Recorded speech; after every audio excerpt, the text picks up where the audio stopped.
All right, Cam has 135 square feet of carpet. No way.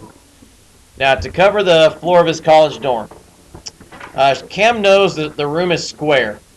Okay, that's a key thing, but cannot recall the exact measurement of the dimensions of the room. What is the maximum length to the nearest tenth of a foot, tenth foot of the room in which the carpet will fit?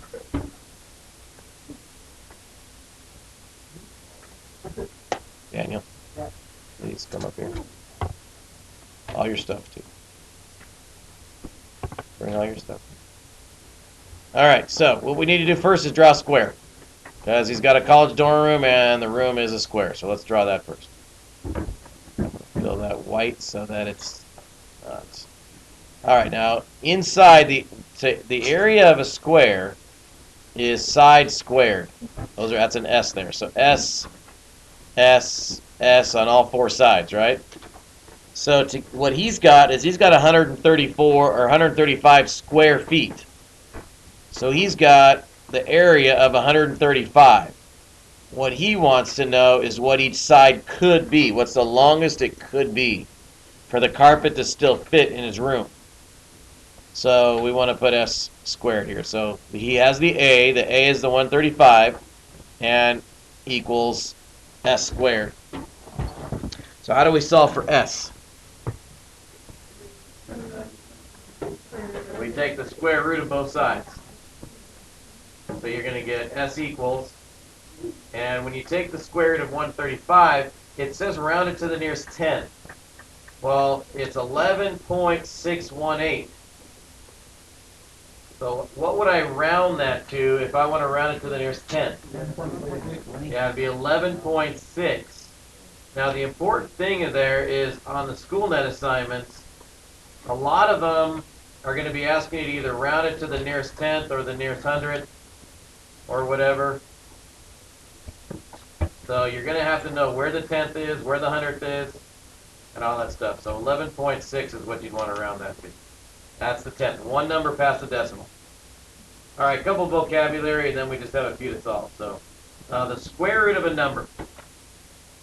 Square root of a number is one of two equal factors of that number. So when you have two equal factors, those are the square root of that original number. So that's one of two equal factors would be the square root. It's just a definition for you. A perfect square, you probably heard the term perfect square before. A perfect square is a number that has two identical integer factors, where they're both integers. They're both numbers that do not have decimals or fractions. They're two identical integer factors. A square root of a perfect square are actual integers. They're numbers without decimals, so they are definitely integers.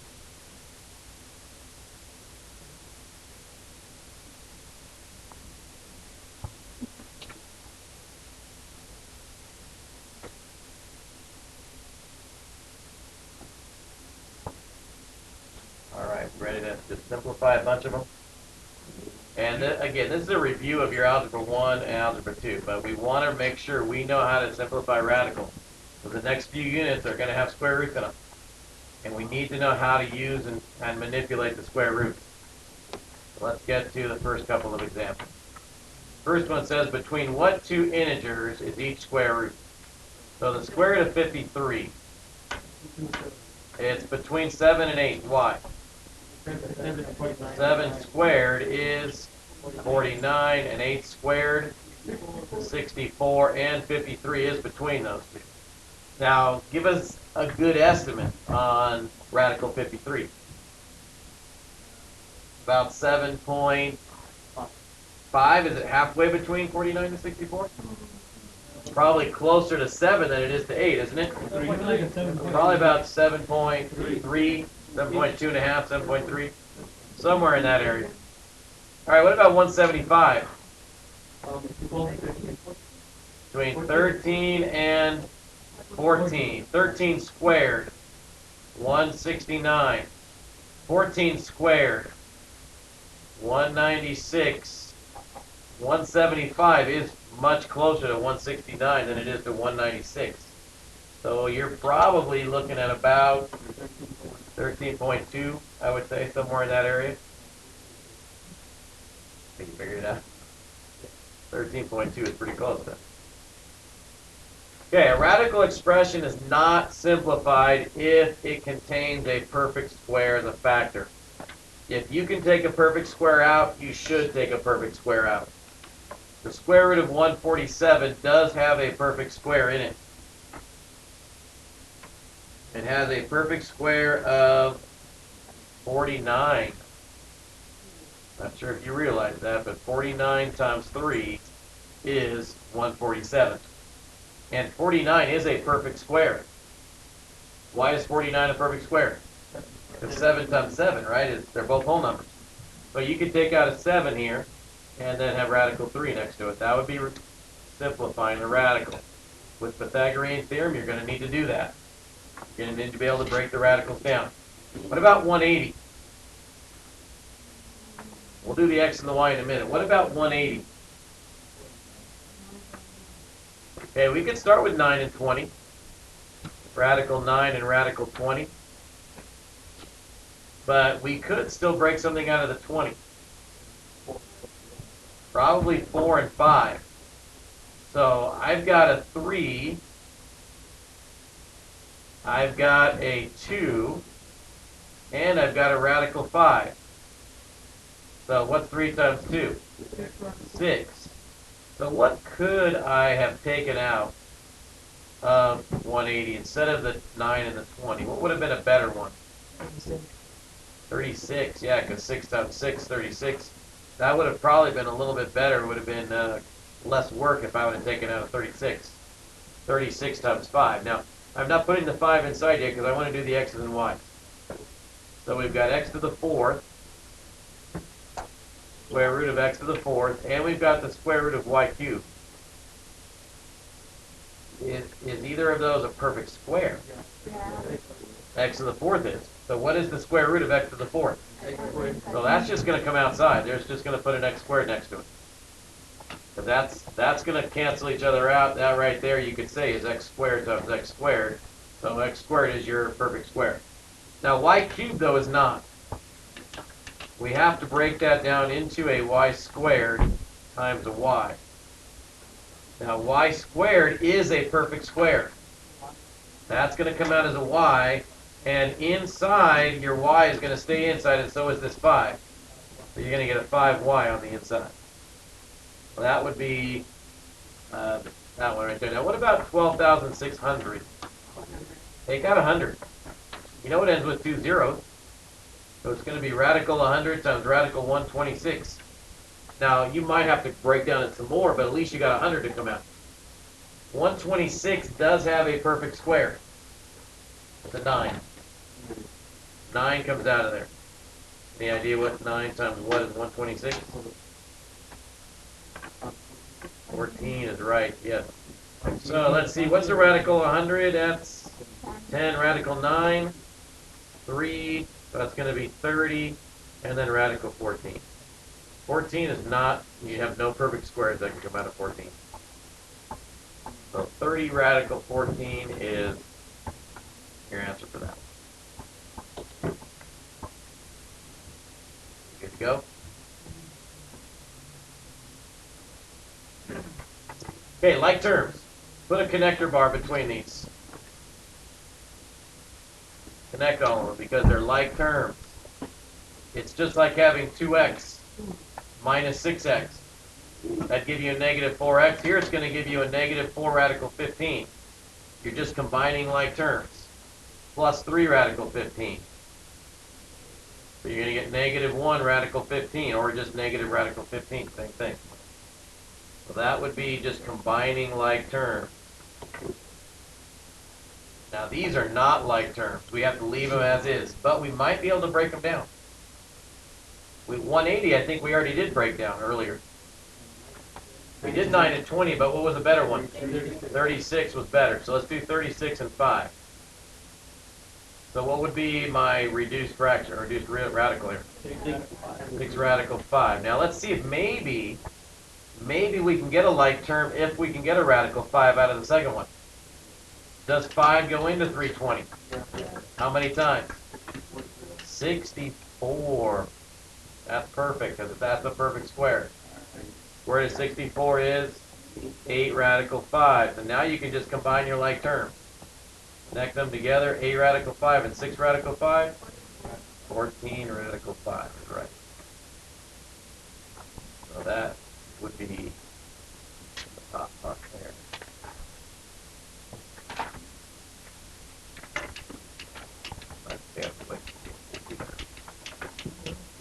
All right, can I get rid of these top two so I can move it up? Yeah.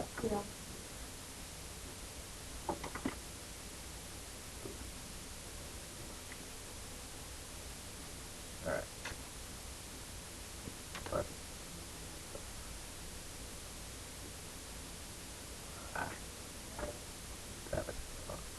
There we go.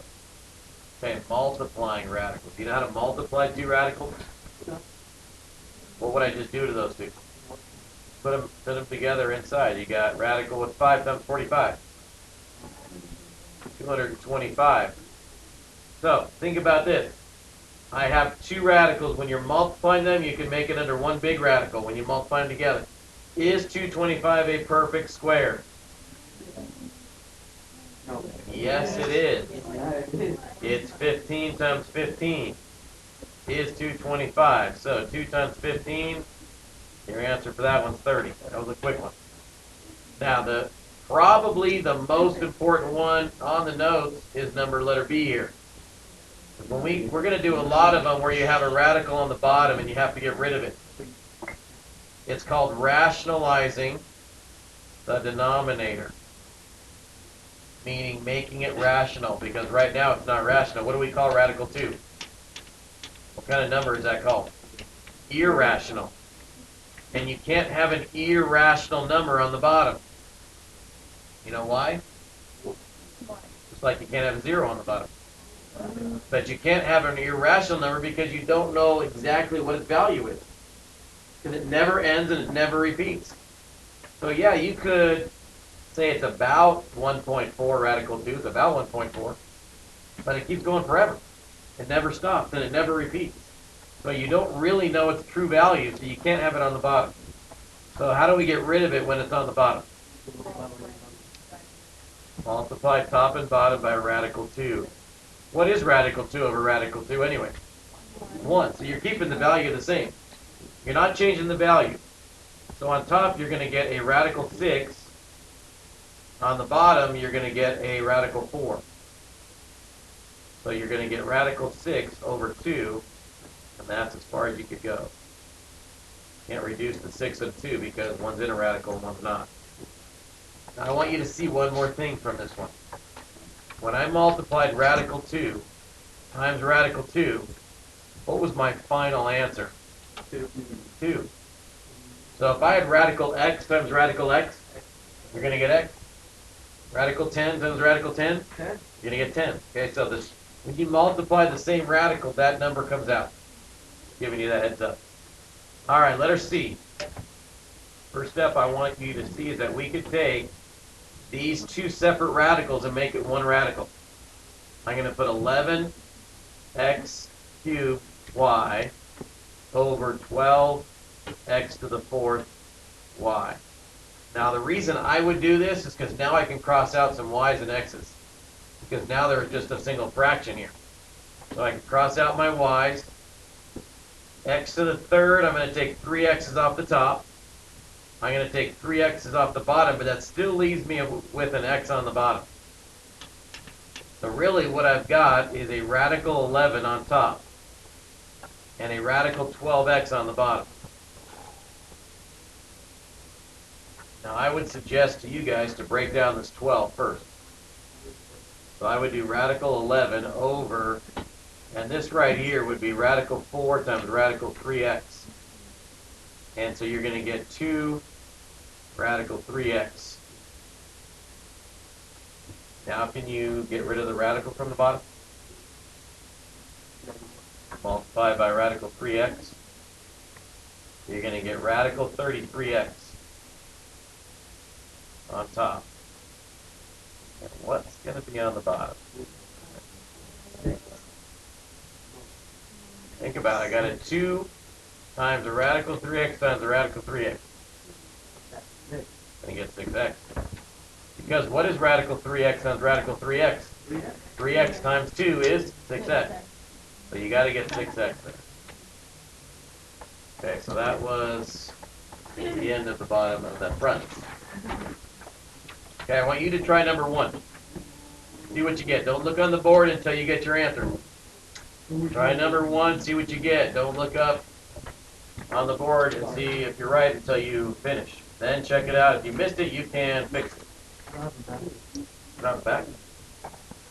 That's weird.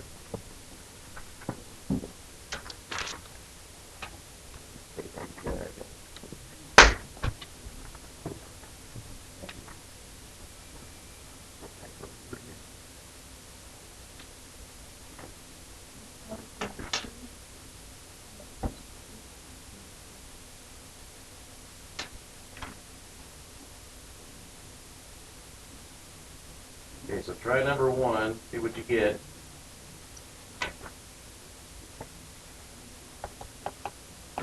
Alright, so here we go. I'm going to put it up here, but don't look until you've got yours done.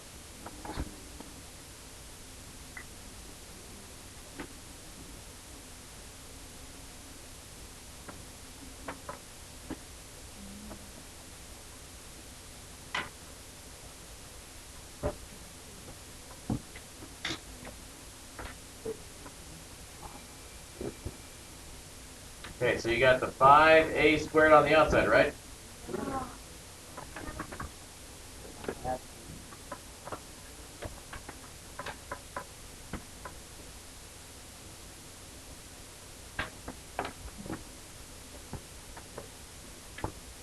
Alright, and you got the a to the 4th came out as a squared, and then you still had an a and a b left over, so those have to stay inside. Okay, this one, fastest way to do number 2 is to put it under one big fraction, so 128 t cubed over 8 times, and one big fraction here would be t over 3. Now you can reduce 128 eighths. 8 actually goes into 128. 16 times. So that's a 1 and that's a 16. So when you multiply straight across, what do you get on top? 16 t to the 4th, which incidentally is a perfect square. All of it's a perfect square. Over 1 times 3. 3. Radical 3 because they're both inner radical. So what is the top part as a perfect square? 4t squared over radical 3. What's the only thing we have to do left?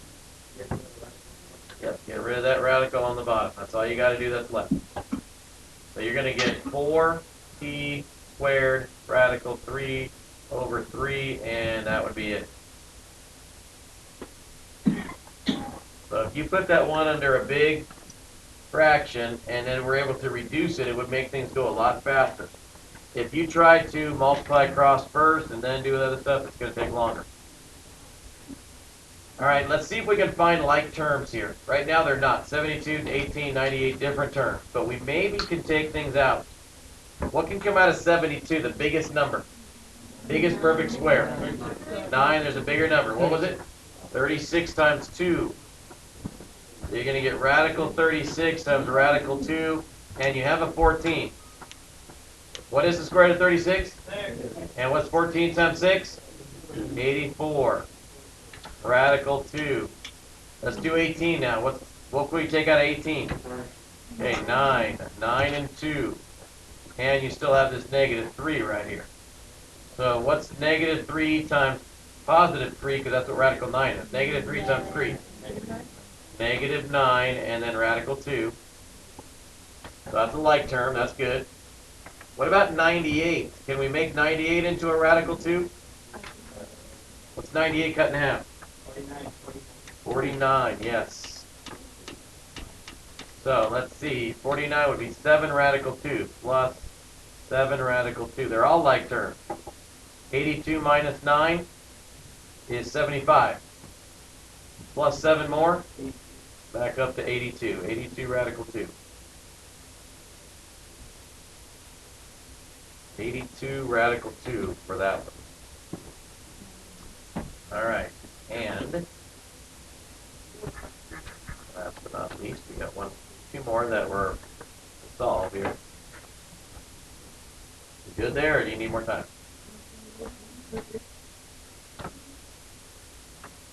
Good? Yeah. Okay, moving on. Okay, this one, what would we do first? I would do the first one. How do we get rid of this 3 on the bottom?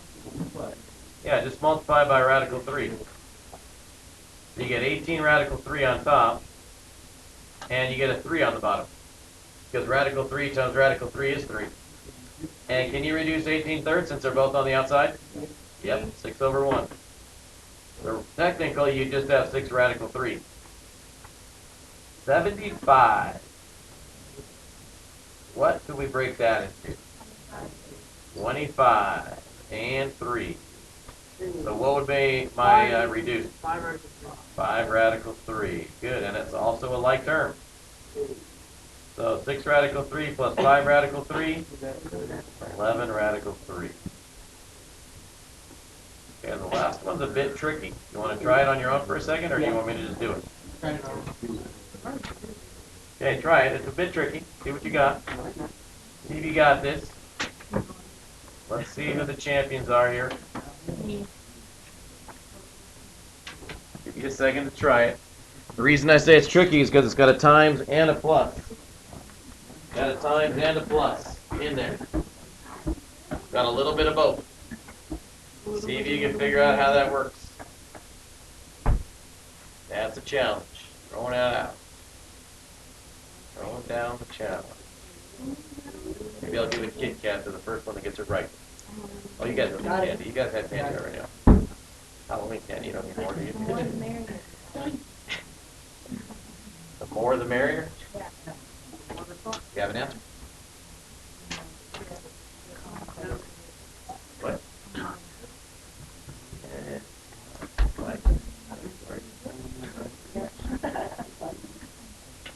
That is correct, yes. Yep. You're close, though. You just got to break down 28. Demas has it. Anybody else? Good try there. I really like the effort. Killing me, Clarissa. All right, let's multiply. Well, I'll just do it up here, and then you guys can look up. How's that? After you try. I got it.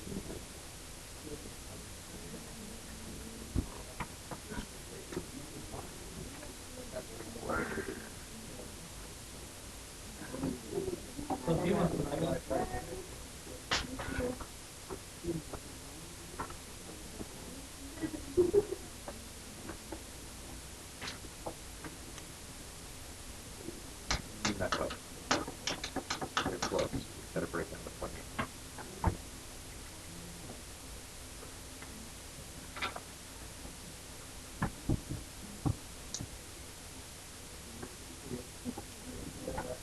Okay, it's up there when you need to see it.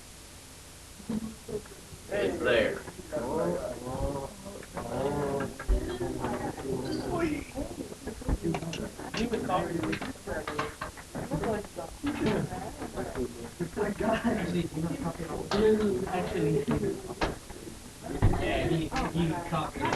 only part you missed. See, I can't add anyone. All right, so we got it. 10 radical 7. Yeah. I owe Demas a Kit Kat for the first one. For second. I actually had you check I have proof that he copied. All right, the last one. It's kind of a play off of the first one.